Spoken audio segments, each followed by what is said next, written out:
We're going to start off, I guess, by allowing each panelist to introduce themselves and let you know what exactly they do, and we'll start off like that. And then I guess the way we'll go from there is we'll discuss what we're talking about as far as this particular panel, and then we'll let each individual panelist talk a moment about that, and then we'll take questions from the floor. My name is Richard Selke. I'm from Houston, Texas. I have been married for 22 years, and that marriage fell apart. So I was single for about 10 years, and I met a woman, and we remarried. And she had a son. She had a daughter and a son. I had two daughters, and the son was Clay. And I knew Clay for 10 years. When he was 18, it was the first time I met him, and he went into the Marines, and he became a scout sniper. 4 years ago, on March 31st of 2011, Clay took his life. He was all alone in his apartment in Houston, and he shot himself. That was, our life turned upside down when that happened. Not only had we lost him, I lost my wife because she lost her son, so there was a big hole in her heart. My identity changed because I now had a wife who was a mother of a suicide victim, and I had a stepson. I was the stepfather of a suicide victim. His sisters were sisters of suicide victims. His grandfather, just ripples through society. So what Susan and I did was we decided pretty early on that if we were going to stay together, because we were really, really dealing with our own personal pain, and there were times when my grieving was not, I wasn't on the same place where she was and her grieving, and so a lot of counseling and things. We decided that we were going to have to go beyond Clay. We were going to have to take the tragedy and we're going to have to figure out how to help, how to serve people. Our biggest concern were that his close friends who also suffer from PTS and also suffer from moral injury and other battle-related things, who also get sucker punched every time one of their friends commits suicides over and over and over again. We want to make sure that they survive.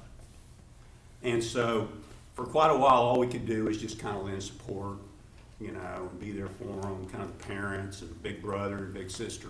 And finally, about a year ago, we decided we needed to get active. We needed to do more things. So Paul Rykoff, who's the chairman of the founder of IAVA, came to us, and he said, we have a bill that we want to introduce in Congress, and we want to name it after Clay.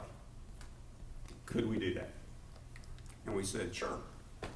And then we said, but we want to be involved. We want to help, whatever that meant. So we had no idea what that meant. And so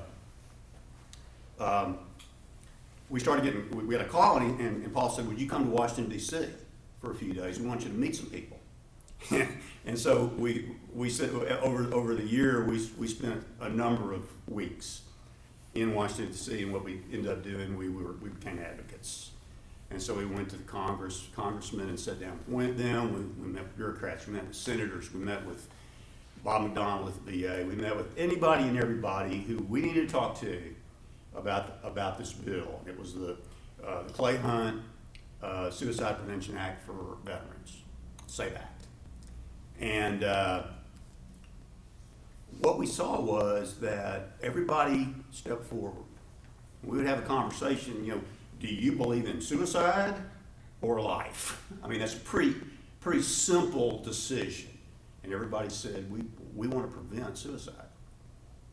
And everybody stepped up and did what they could do. And so there were a couple of setbacks, but in February, President Obama signed the Suicide Prevention Act into law. So that's what I've been doing. And with that, where I want to go now is I want everyone in this room to just ask yourself, as you're at this conference here, and I think it's about to end, but as you go forward, ask yourself, what can I do?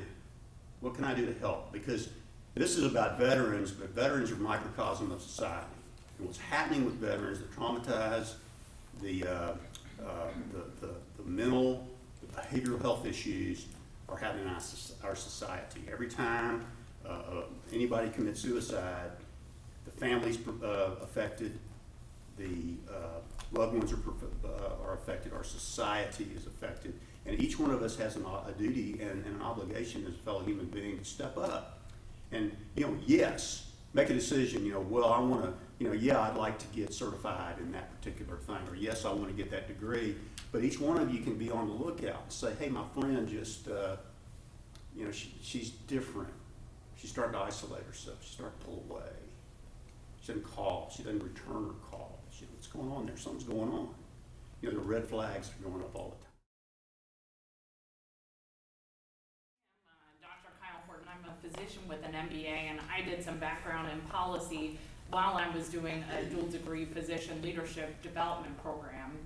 And I'm from a military active duty as well, family. So my grandfather served in Normandy D-Day +1, and then my uncle was lost after he returned from Vietnam with what we would now recognize easily as PTSD. And he had some element of, I share Richard's concern, and part of why I wanted to be involved in this Mental Health Space Summit, that there are moral and spiritual injuries that are overlapping with PTSD and a lot of their symptoms and a lot of the things that we see in terms of sleep disruption, things like that. But then there's that component where people felt that calling to serve. They knew they had a purpose to protect their brothers, and we told them the one thing that's fundamental, no matter what your religious background is, thou shalt not kill or murder, depending on how you want to interpret it. But they did what they had to do as part of what we called them to do and what they felt the calling to do. And they served country and God, and all of them pledged that every day. But then they have the sorrow and the regret and the grief that plagues them. And so when I was, as a child, realized that my uncle had died after he got home, I think I just internalized something that our heroes cannot die when they're supposed to be safe and protected at home. And so I carried that through with working at the VA and then working with Richard and the heroes at IAVA, sort of in tandem and communicating with them on social media and things. Because of Clay's story and because as an attending physician, I had patients who between when I saw them and identified that they were struggling and were having problems, they got caught in bureaucracy or the system and got delayed. And I was fortunate that none of them were successful in actually committing suicide. But almost every month I had someone who would attempt suicide, and the note would come back to me in the chart, and in many cases I had already referred them and knew that they were struggling, but maybe they weren't identified with what modality of treatment would be appropriate for them. They didn't have enough time with their initial visit, which might even be a phone visit, it might not even be in person, to actually go through what was going through with their family, whether they were moving. About 50% of veterans miss their first appointment with mental health in the VA. And it's in part because, and they know this and internalize it, because they're stoic and there's still the stigma. There's stigma that was meaning that people were discharged from the service because they fell into substance abuse or things like that that cost them their service careers. But then there's the stigma to needing to take medications and stuff that still exists that we all know and live every day. So there's that stigma, and then, there's also just life when somebody first comes back, that adjustment to, you had life and death situations to deal with. And the most important thing that we know from my medical literature even is that trust and credibility are critical in mental health. And those of you who work as social workers and faith-based providers, you have that. You may not realize that you have that. You have trust, you have credibility, you have the knowledge, and we don't have to keep losing people who are falling through the cracks in a system that is resource starved, and we're still hovering at 22 veteran suicides a day. We lost 505 here in North Carolina between 2009 and 2011 to suicide. And you guys can be the first responders, and that's why I fought for the legislation that we fought for, and that calls for a summit, very much like what we're doing today. So thank you to Bob and thank you to Odell to talk about best practices and to really empower you all to start the conversation, make sure that you know what resources are available, particularly for veterans or for young people or whoever you want to advocate for, and then to make sure that once you start the conversation, that it doesn't end, and you don't assume or wash your hands of somebody because you put in a mental health consult, or you know they're gonna be followed up. And that's what I wanted to be here to say. Good afternoon, I'm Carlos Graham. I am a Air Force veteran. I served as a security policeman in the Persian Gulf Theater. I am team leader at the Myrtle Beach Vet Center, which provides counseling services for combat veterans, victims of military sexual trauma, and then the families of folks that die on active duty. I was sitting here and I was thinking something interesting is that one of the other facilitators was the first counselor I ever trusted.